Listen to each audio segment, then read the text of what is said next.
then did you add me or? Yeah. Okay. So I got a request asking if I want, if I wanted to go live with you. So, okay. So did you, did I have to be able to get live with you because you allowed me to?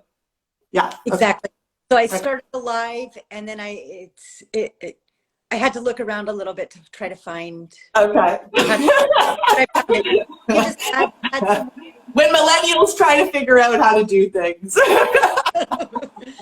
This technology is so like,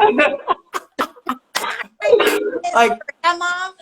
I bet you my like 3-year-old niece could go live and I would have no problem. But Right. Totally. There's some teenagers in my life, and like every time I have a problem, the first thing I do, like, hey, teenager, come help me, please. like, How yeah, are you? you're 13 and you totally have way. Exactly. How are you? Can you hear me? Okay. My partner was calling me. Oh, okay. Got it. I don't think I didn't put it into our schedule. We have a mutual schedule so that we can kind of see like what's going on and when. Oh, awesome. Oh, do you? That's really cool. Okay. So then everyone knows what everyone's doing. Yeah. That way we can kind of plan. We both have super busy, crazy schedules, so just makes it. Well, I took it, because when we were trying to schedule this, it was like, well, I could do you between this hour and this hour, and then not for another 2 weeks. Yeah. So you enjoy being busy. Yeah, I'm leaving the country on Saturday. I'm going to go do a big yoga and horseback riding retreat. Ooh, do you mind telling me where? Or Morocco. And Morocco. Oh, cool. Horse riding and yoga. That's so cool. Oh my gosh. Are you big into equestrian stuff then? I used to be. I used to ride. I had horses when I was younger. Living. Were you in Pony Club?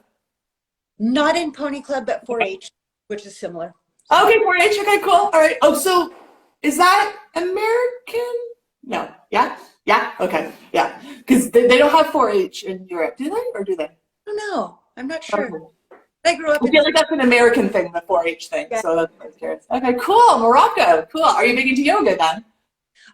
Yeah, I've been practicing for like 10 years. I go through periods of like doing more or less. I've been so busy with the past few months with the book coming out that like my practice has not been good, and I haven't taken enough vacation time. So it's a good way for me to get back into practicing a little bit more. And how did you enjoy doing the book? Like, how was that experience?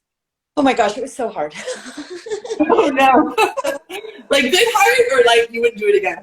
I would do it again. I'm planning on doing it again. It was right after the second lockdown, right after the first lockdown, that I was talking to a couple girlfriends, and I was like, oh no, I'm just gonna like put this book together. It's gonna be really easy. And it took me 1.5 years of a lot of work, but it's such an amazing project. Like to share these women's stories with everybody. It's just so. And I'm forward to doing a different version. So this one was all done online. All the exchanges were done via email because we were in lockdown, COVID everywhere. Yeah. Did you appreciate that? Was that easier for you or no? I think that it posed certain issues that wouldn't have been the case if I had done it in real life. Okay. On the other hand, there wasn't any like being turned down, like that fear of like knocking on someone's door and them not really wanting to participate in the project. Did you have people that did that? I had some people that didn't want to do it. That at first they were really enthusiastic. At first they were really enthusiastic, and then they realized that there was actually some work on their end to do as well. The questionnaire was 65 questions. Yeah, it was like I've read a lot. I wouldn't say I've diligently read the book, but I've seen the book, and yeah, like that was it was a lot of info that you had to like deal with. Like totally. So they had a lot of work to do. I know some of them really took their time. Some of the chapters really well developed. That Reed, for example, she just wrote and wrote and wrote. I actually cut out some of her text it is wonderful, but it was a lot of work for them also, you know, getting together pictures, getting together high enough quality pictures that they wanted published, because posting photos on Twitter, on Instagram, you know, we do those photos with our phone. Yeah, that's one thing I have realized is sometimes when people ask for photos and I go through like my kind of catalog or whatever, and like, yeah, a lot of this is selfies and like not quite good enough for something this major, right? Like you really have to be doing like a professional photo shoot. Like you don't have to, but you get what I'm saying? Like it's a different level. It's totally a different level. Even though our phones are really, really fantastic. If you don't have your settings set up to do a 320 DPI picture, which they're super heavy, they take up tons of space on your phone. So like most of us are shooting in 72 DPI, but that's not good enough quality for the book. And a lot of women didn't have that high of quality photos. Okay. So my partner is a photographer, so lucky. Oh. Sex worker platinum level. Right? That's like the best partner to have is a photographer. And it's like, you are so useful. Thank you very much. Is that like a requirement in your, am I going to date you or not list? Like massage therapist, chiropractor. Yeah. Like those are all really, really helpful things for us. Yeah, or an author, like someone that can like write really good descriptions. Oh. Where are you originally from? I was born in Toronto, okay. But I've lived in London now for about 4.5 years. Okay, cool. How long have you lived in France for? Here for coming up on 7 years, 6.5 years. Oh, nice. Nice. Yeah. Nice. Would you go back to the States, or are you kind of European forever? European forever. Yeah. Heavily considering giving up my American citizenship. Oh, really? How come? I'm dual French-American citizen, so already that's kind of easy for me, because paying in 2 countries and in a country that I don't want to live in. The U.S. is the only country in the world where you're required to pay taxes not only in your I was just going to ask that. You have to pay taxes in the States as well? Yeah, fuck that. Wow. Yeah. On the other hand, I'm kind of doing a cost benefits analysis of it. I will have a little bit of retirement from the States, so it's worth it for me to continue paying a small amount every year, so that when I retire, I'll have a little bit of return. Yeah. I've actually got an appointment with my accountant. Adulting, it's so hard. Why didn't anybody tell me this? I like doing all the kinky fun things, but all this like proper management and working and you know, being a responsible adult, it's a pain in the ass. Well, I always say that sessions aren't work. Sessions are the fun part of my job. You know, it's all the other stuff that's so much work. Like, how much time do we spend behind our computers? I know that you've been wanting to work on your SEO. That I spent literally 6 months developing my SEO on my website. Like, and it was during lockdown. So it wasn't like. And that is a perfect time to do it, really, because then you can just let the Google do its thing for a few months afterwards, and exactly. I totally did that time to do the back office stuff that we hate doing. You know, I just wanted like spank some booties and like, give me some booties. What's your favorite kink? I like know absolutely nothing about you. What's your favorite kink? What's your favorite thing to do? I was just talking to a sub today. I had a really great session this afternoon. How was it? It was great. Nice. And you know, it so depends on what the other person's kinks are. I'm so absolutely my practices, and a huge part of my pleasure comes from giving pleasure. You know, without it all falling into the service top idea. You know, but taking what they love and turning it in a way where I enjoy the scene. Yeah, like it's the connection that you both have. You're like, let's have some fun together. Yeah. Totally. I always say practices aren't interesting. It's the connection that makes things interesting. Absolutely. 100%. I'm a huge fan of single tails, for example, but I could whip a pillow all day long and not get any enjoyment from it. You know, like it's not this movement that gets me off. Yeah.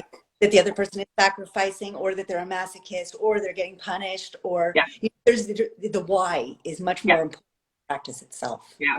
And that's why I do have a hard time with all the online work that's going on now is I need that person. I like that, you know, playing with the person and back and forth and feeding off the person. Like, it's just not the same online, for me anyway. Like, I don't get the same kicks as in person. Yeah, online domination has never been my thing. I tried a little bit during lockdown. I did a couple of cam sessions, and it just, I need to breathe that person. I need to be physically connected with the other person. Yeah. It's a shame because, you know, there's certainly some elements that are interesting. I can do it from the comfort of my home without having to commute to the dungeon, or fill in my days otherwise by doing cams. It can be lucrative, but it's just not interesting to me. And I would prefer to give my energy to my in-person subjects, like that, to breathe them and to bite them, to scratch them, you know, like I'm a super wild person. Something tangible. Give me something fun. Yeah, absolutely. Yeah, I'm totally. I completely feel you, and I'm really. I feel the same way as well. Yeah. Did you find it difficult moving from the States to France for like your not your practice? What's the word I'm looking for? But like moving from a different country because it's a completely different audience. Do you feel like it is?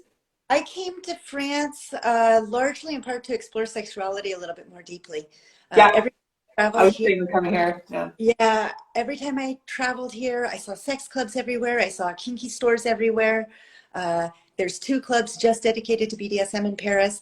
I come from Portland, which is a really wonderfully liberal city, but there's 1 sex club. They do 1 night a week. They do a kinky night. I was finding my place.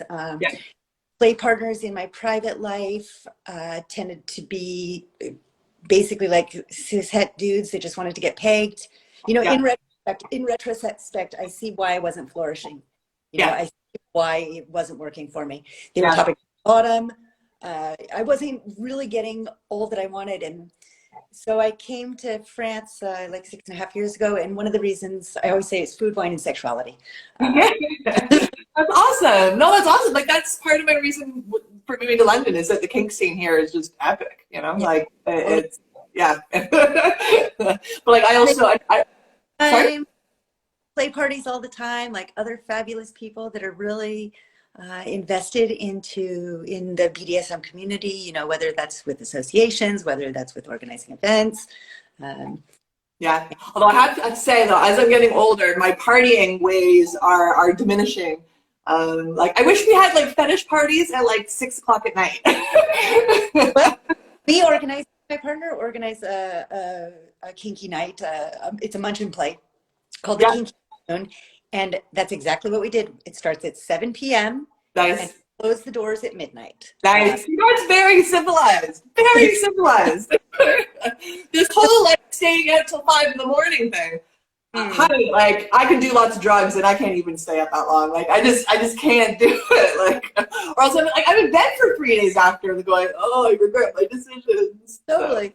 I wake up at 7 in the morning. Most mornings I'm up at, you know, 7:30. Like sleeping in for me is like 8 o'clock. I'm totally the same way. Like, I have a dog, so you know, in the morning he's like, all right, let's go, come on, walk me, feed me, let's go. I don't care what you've done the night before, you know. So, but I actually find it great, like waking up with the sun and going to bed with the sun, like when the sun goes down. Like that for me, that's my perfect cycle. Like I love that. I used to be really nocturnal, really nocturnal. Really? You know? Yeah, I worked in the restaurant for a really long time, and that was part of it because I worked the evenings. You know, I would get off work at 11:30 or 12, and then we would go party. So it was kind of due to that. But yeah, I think as we get older, you know, we're always like, oh yeah, the old fogies, they go to bed so early. But they do. My body has changed a lot. Right? Know? Yeah. But for me, it's been like, I don't know. I feel like it's really been a good thing. Like this is all like really healthy, great things for myself. Like, I don't know, we're in a bit of an ageist society and getting older is kind of frowned upon and that kind of thing. But I'm like, no, this is great. Like I'm loving it. Like, I care a lot less about stuff. Like, things just kind of roll off my shoulder more. But like all those kinds of things, I super appreciate because I'm generally quite an anxious person. So to be able to kind of let certain things go is like super like important for. Well, it's a big priority for me. It feels really good. So. Yeah, I really don't care what people think about me anymore. And I think that working as a pro dom has really helped me even more. Like, absolutely. Not just being a dom in my private life, but actually working as a pro dom, because you realize that you can't be everything to everybody. Yeah. And I think that was a really important lesson for me that came about thanks to I want to be really good for some really special people. I want to be at the top of my game for a select few. That's more. Yeah, we can't be everything to everybody. No, we can't.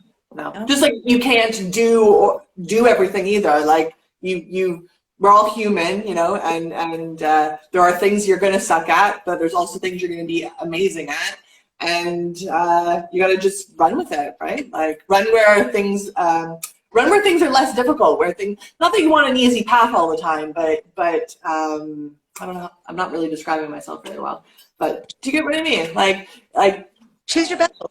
Yeah. Choose your battles. There we go. That's better. I don't believe in that. I believe in doing everything all the time. I'm such like a oh yeah. Like I said, I'm a pretty anxious person. So yeah, I'm totally like, oh well, if I don't do this, then this will happen. If I don't do this, then something else will happen. I totally suffer from FOMO, fear of missing out. Like that's me. Absolutely. Oh yeah. But again, that kind of circles back to the whole like my partying days are becoming less because I had the FOMO where it's like, okay, go out Thursday night, Friday night, Saturday night, maybe even Sunday night. And now it's like, oh, I might go out this month. Maybe we'll see. But FOMO can be quite destructive, right? Like, I think that it can be. But like you said, with age, I think we realize that we can't do everything all the time. My problem is personal and professional projects. Like the book has been out for 2 months. I'm already working on 6 or 7 other big projects. No way! Can you share any of them or no? I'm going to be putting, so I write a lot for my blog on my website. Yeah. It's definitely client facing. So I'm putting together an ebook with a collection of some of the articles that are on my blog, plus about 6 or 7 other articles that I haven't published yet. So a little ebook coming out, which actually is a lot more work than I thought it was going to be. Put that together. I've been working on that for a few weeks now, and I'm hoping to get it out before Christmas. It's just going to be like it's about 80 pages. Nice. Yeah, and I'm just going to sell it for a few euro for those people that want to support me or want the view of a pro and lifestyle dom. I'm just curious, how do you get someone to like publish a book for you? Like, how do you get a book made? I know that sounds like, I don't know if that is... I'm self-published. So okay. Self-published. It's available on Amazon, and then if I also have a publisher here in France, or a printing house rather, in France, so I have my own copies also. But okay, cool. I'm self-published. I wanted to have the hand on the creative design. I wanted it to be a woman graphic designer. That was super important for me. I wanted the cover art to be done by a woman. It was really important for me that this is like a woman geared project from A. I wanted control over how it looks. If you go through a traditional editing route, I wouldn't have the final say. And because I'm a control freak, I wanted the final say. And also the chances of me making a little bit of money. So we don't write, we don't publish to make a bunch of money. But if we go through a traditional publishing house, we make even less.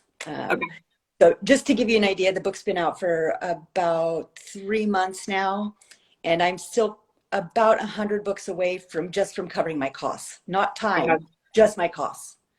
Got it. Okay. And so it's not something that I did to make money. Everybody go buy her book. Yeah. are coming up. It's a perfect gift. It's Absolutely. That's a really good point, actually. Mhm. Very good point. Yeah. Yeah.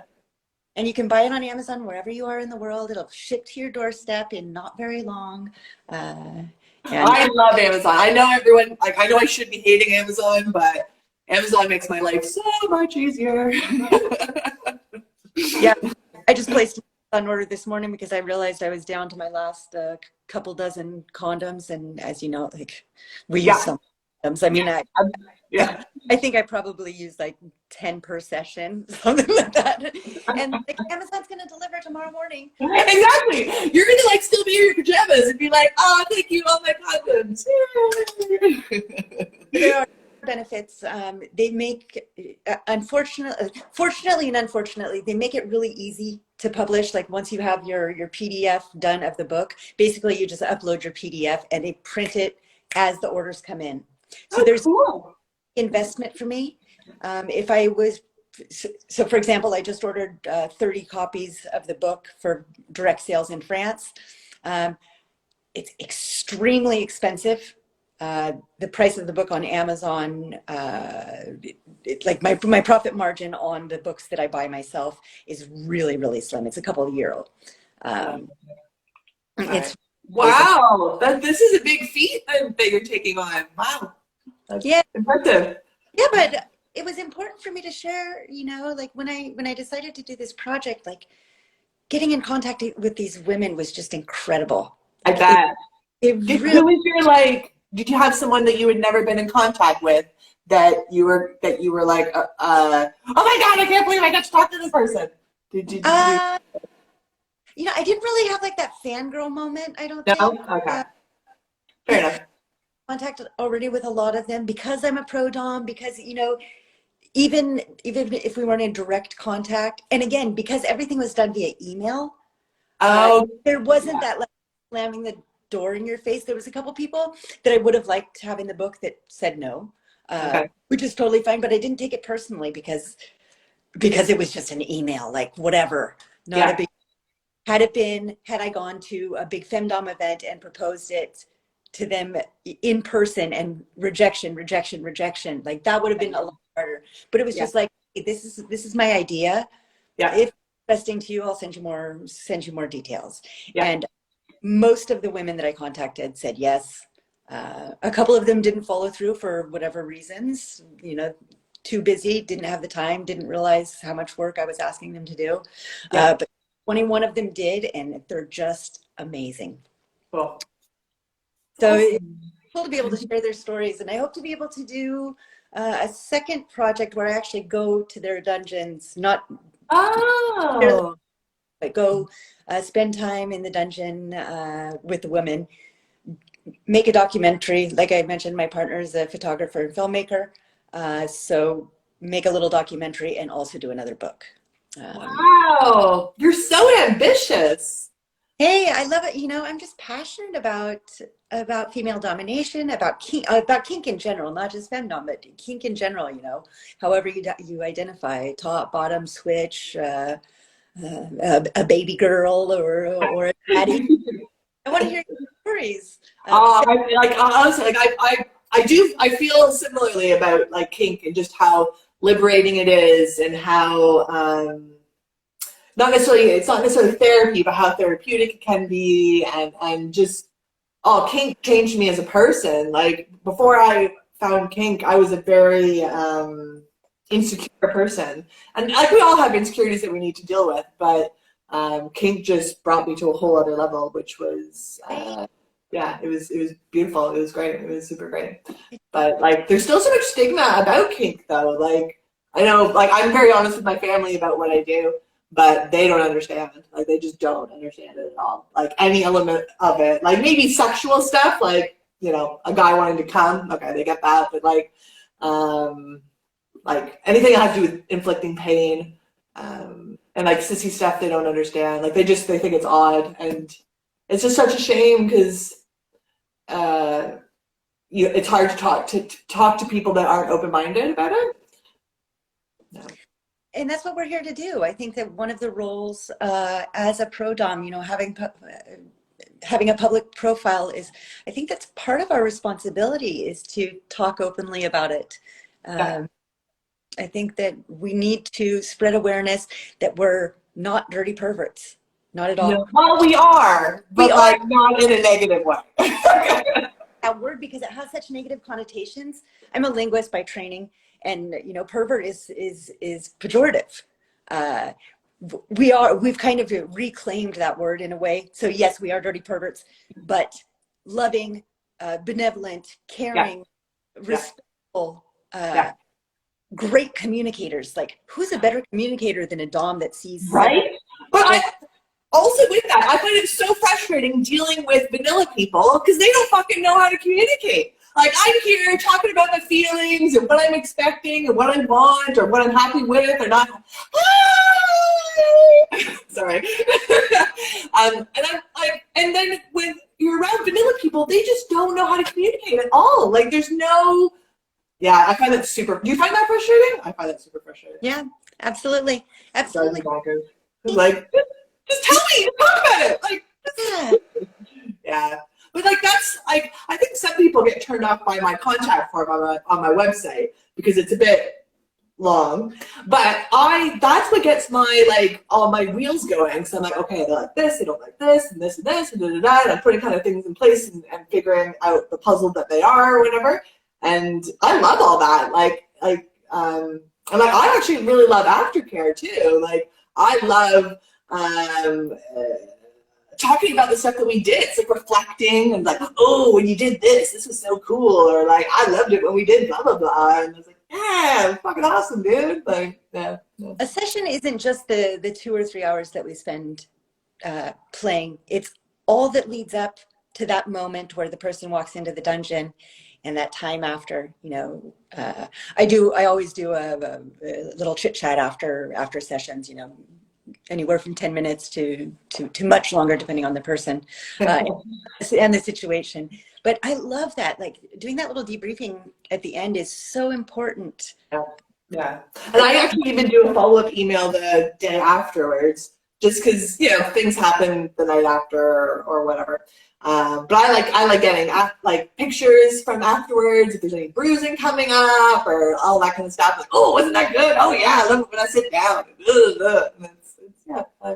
I asked for check-in emails too, especially if it was a really intense session or if it's a beginner.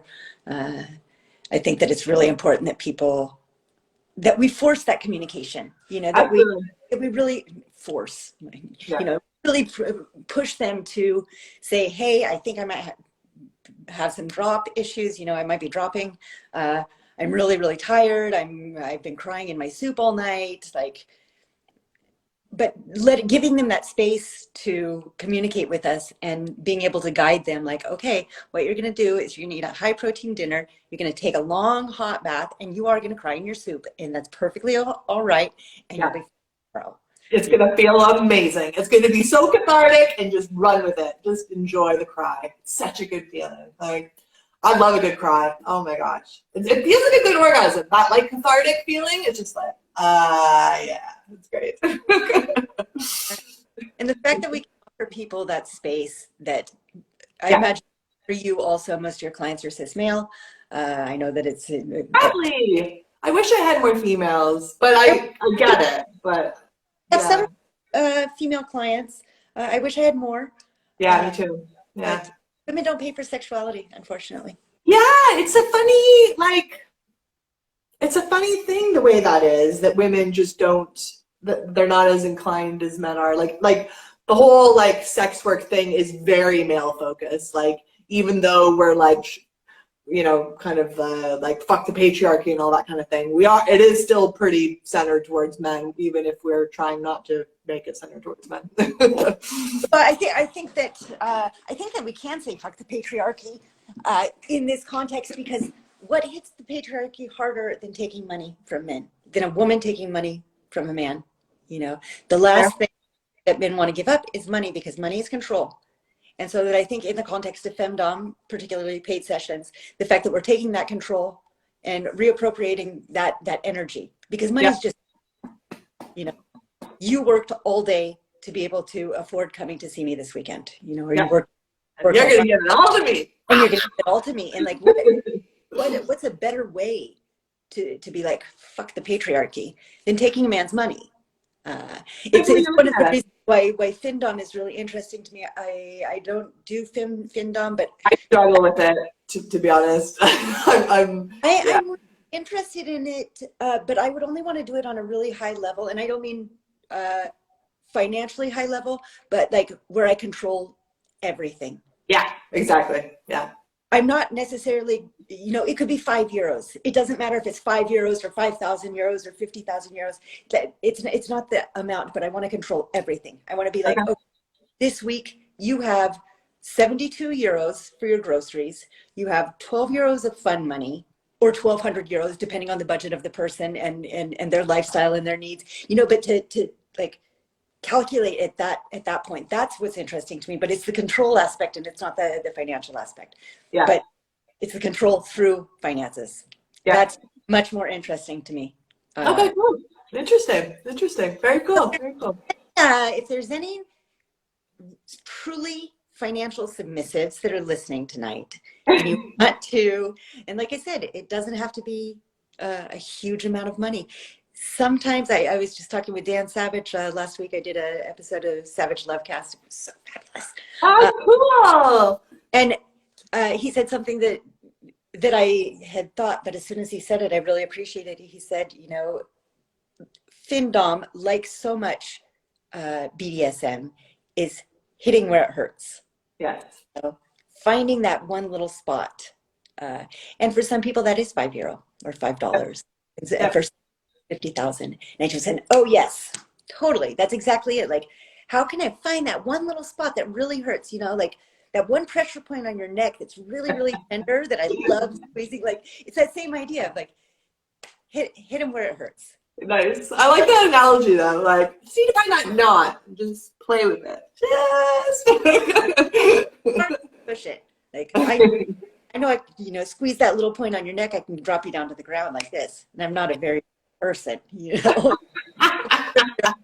kilos, big strong man that's at the gym all the time. If I touch you in the right spot, I'll put you to your knees. Yeah. And it's such a beautiful place for them to be, isn't it? Oh, love it. They're so happy when they're on their knees. Like, you're so cute. Look at you, so cute. Oh, you don't like being called cute? Oh, that's too bad. It's such a great, like, it really gets my heart beaming, that kind of stuff. Like, sometimes I feel like I do this for, like, all the women that couldn't. You know what I mean? Like, do you ever get that vibe of, like, I don't know how to describe it. Like, there's a lot of women that just don't have the opportunity to do the things that we do. And sometimes I just feel like I'm doing it for the ladies. Like, yeah. How are you doing for time? You said you only had, yeah? Good. Probably wind it up in about 10 minutes. Yeah, okay, cool.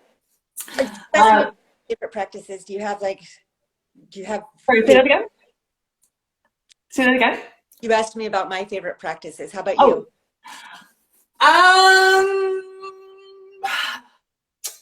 I'm finding my kinks are changing a bit, actually. My big thing's always been latex, and that will never dissipate. Like, anything that involves latex, like, I'm pretty much there. It's solid. I'm just get a taste for latex. Sorry? I'm just getting a taste for latex. Nice. It was very. I latched on like crazy. Like, I discovered the kink scene, and then like within a month, I bought my first latex dress, and I was like, all right, like I went crazy. I was, oh my god, this is so exciting. And I think it's actually circles back to equestrian riding, because like jumpers are tight. Most of the clothing is tight, that's what I think. I don't know. I might be wrong, but I've actually started getting really interested in wet and messy play. Fun. Yeah, and like, especially when you're wearing latex, it feels so fucking good. Like, it's really great. And like, it's interesting the pleasure that I get out of it. Like, it's a sexual pleasure that I really enjoy. And not to say that I don't get sexual pleasure out of other things, but it's a surprising thing for me. And I'm really like inquisitive about it right now. I'm like, oh, let's fuck around with this and see what happens. So that's my kind of new exciting kink that I'm kind of excited about. Yeah, we're in constant evolution, aren't we? Like, absolutely. And that's what's so wonderful about BDSM. Like, something's totally stupid, but the other day I was rummaging around in my drawers and I found a Humbler, and I had it for like a really long time, and for like the past 2 weeks I've been using it almost every session. Like, it just kind of like fell off my radar for a while, and I was like, I'm gonna put this back in now. It's still being great. Like, I have a whole collection of Württemberg wheels. It was probably one of the first kink objects that I purchased, and like I didn't use a Württemberg wheel for maybe a couple of years, and then like rummaging around, going through, like cleaning, and I'm like, I'm gonna pull these out, and been using them all the time, you know. So even if we have more advanced practices, you know, sometimes we can find a lot of pleasure in just like getting back to basics. Absolutely. Anastasia, the stuff that I use, milk. I've been using whipped cream, where I just like put it on my leg and then they lick it off, which is really super hot. And then like custard. So Yogurt. yogurt. I haven't used yogurt. I should use yogurt. I do like using bananas, but they can get really slippery. So just that cartoon character, like classic cartoon character, like, whoa. Yeah, pretty much. Well, I did some filming with a new sub recently, and he's into UV light stuff for filming. So he puts in his lube, he puts like this UV something, I don't know. But with UV lights, it's like this kind of like alien looking like goo that's coming out of his ass, and I play with him. Cool. Fun. Yeah, it's fun. I feel kid-like, you know? I'm just like, oh, yeah, this is fun. Oh, nice. So do you have anything exciting? Oh, yes, you're going away. So that's what you're doing. That's exciting. Yes. I'm going away actually several times. I'm going away for 10 days in December and 10 days in January, going to Tenerife for the first time in January. So cool. Break up the gray winter months a little bit. Dude, I'm going to Thailand for a month in January. So I totally feel you. Cool. But I'm like taking a break. I'm like taking a break off of work. I'm actually like not doing anything. So like not answering emails. I'm not like looking at Twitter. I'm going to try to not look at Twitter. We'll see if I can maintain it. But yeah, I want to take like a full month off of work. So Thailand, it's hard though. I don't know if I'm going to be able to do it. Have you been before? To Thailand? I went when I was a kid. I have not been as an adult. So every day. Get a massage every day. Oh, really? Are they super cheap? Super cheap. If I remember right, I went like 4 years ago, and like a half-hour massage is like €3 or €4. It's like ridiculously cheap. No, are you serious? At least one massage a day, and often 2 per day, because it was just like ridiculously cheap. No. The food is fantastic. Yeah. And don't be afraid to eat in like the shittiest little food stand. Like, that's where you're going to find the best curries. Yeah, that's one thing I have learned about Asia is like sometimes the crappiest looking like restaurant hut looking things are usually where the best food is. So yeah, I totally yeah. This is gonna be a big step for me. I'm not like I won't have my dog and then without work, and I'm gonna be on a beach for a week or a month and just try to not be busy. That's very hard for me. That's kind of why I force myself to do yoga retreats, because it's really good for me to deconnect a little bit, because absolutely we're so connected all the time, like always on our computers, always on our phones. Yeah. And like I said earlier, you know, that's really the work part of what we do. It's not the sessions, it's the constant monitoring, emails, Facebook, Twitter, Instagram, blah, blah, blah. Absolutely. But I didn't find it was like that when I first started. I don't know, maybe it was because I was ignorant and didn't realize. But when I feel like I'm like, I know you progress as a brand and that kind of thing, but I feel like the work I do now is quite different than the work that I did when I first started. Like I feel like it's just so much is online now. Like it's just, I don't know how to describe it. Like it's, yeah, it's just so much more. Like it's, I don't know. Do you feel like it's changed since you started? So my progression into full-time pro-doming was slow and gradual. And so like I was working a vanilla job. I moved down to, and doing like an occasional pay for play. Then I went down to 4 days a week with my job. Then I went down to 3 days a week with my job. Then I was 2 days a week for like 2 years before I finally gave up my job. So I think that because the transition was gradual for me, my time on social media was also gradual as I was building more and more. Yeah. I think that it's imperative now that we have a really heavy social media presence. Otherwise, we just fall into the oubliettes. Yeah. We're just. Yeah, I totally agree. So I've been pro-doming officially for like 5 years. Yeah, 5 years, coming up on 5 years. How about you? It's been so it'll be 8 years in April. Mm-hmm. But part of it's been part-time. Yeah. I was gonna say something and now I forgot. Oh yeah, about the social media. Like that's why I started up my Instagram again. So cause I've had my account removed so many times that I just kind of gave up. But I went to a femdom retreat in Mexico a week or so ago, and everyone's like, "Oh, you gotta have an Instagram. Gotta have an Instagram." And I'm like, "All right, I'll try again." So, everybody, follow me on Instagram, please. And for those, this is a perfect segue to kind of wrap things up. Where can we find? Tell our listeners what your website is. Oh, it is Lady Valeska, VALESKA.com.